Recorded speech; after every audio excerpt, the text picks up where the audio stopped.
My name is Rhian Benson, and I'm a singer and songwriter. I am half Ghanaian and half Welsh, but I was born and raised in Ghana, so it's very much my home. I released my first album, Gold Coast, in 2003, and I'm just about to release my second album, Hands Clean, on Valentine's Day. I've left all the years behind. Seems like I'm still loving you. It's getting harder to erase every little thing you do. I think music plays a huge part in development in a country like Ghana because it's such a big part of our culture. I used to read stories about the famous Yaha Santiwa Ashanti Green Warrior woman when she was beating away the British troops, and it was to the sound of drums and rhythms, and every moment of importance in Ghana day to day is marked by music, from weddings, funerals, opening of major institutions. It's ever present, and so to have a thriving music industry in this country, I think goes very much hand in hand with our development as a country.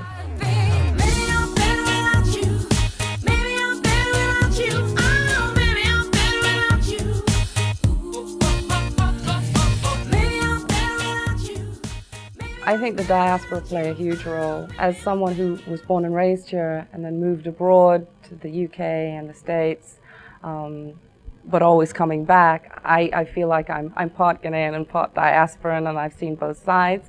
And I know for a fact that there is a sea of change happening right now with an influx of reaspirants, as I heard recently, which I think is a great name for it, coming back home and bringing with them a worldview and perhaps skills that they would not have been able to acquire at home in Ghana.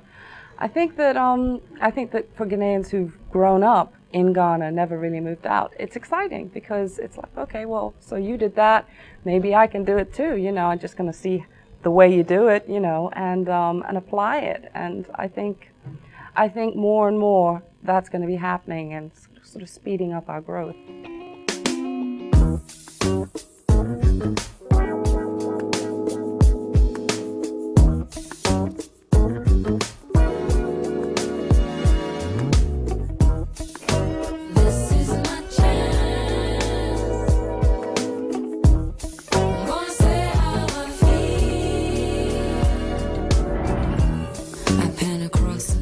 I think the youth are vital. They are the future, literally. I think that kids need to be inspired with the sense that the sky is literally the limit, and then it will become the limit.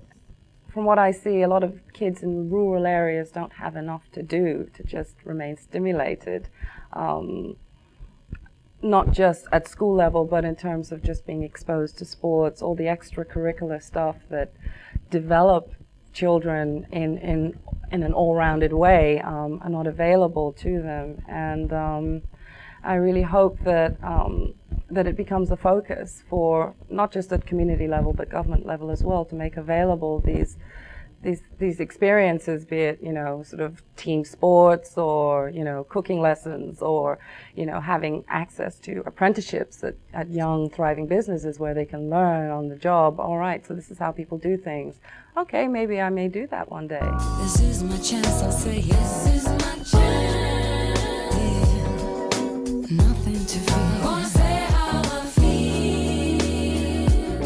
I'm gonna ask him to dance, and if he won't dance, another panic attack. I need to say how I feel. You know what? I hope that Ghana seizes this moment in history, I think, which is ours to grab.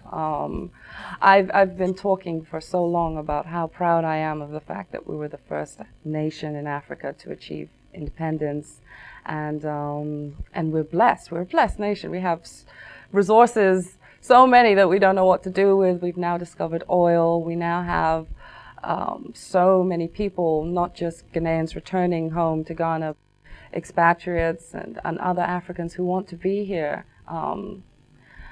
I think that this is our moment to just take things to the next level and to take a leap, to embrace the culture that we have, but also, more importantly at this stage, embrace the best of what's coming to us, and and make it, assimilate it with what we're doing, and just make Ghana the real shining star of Africa.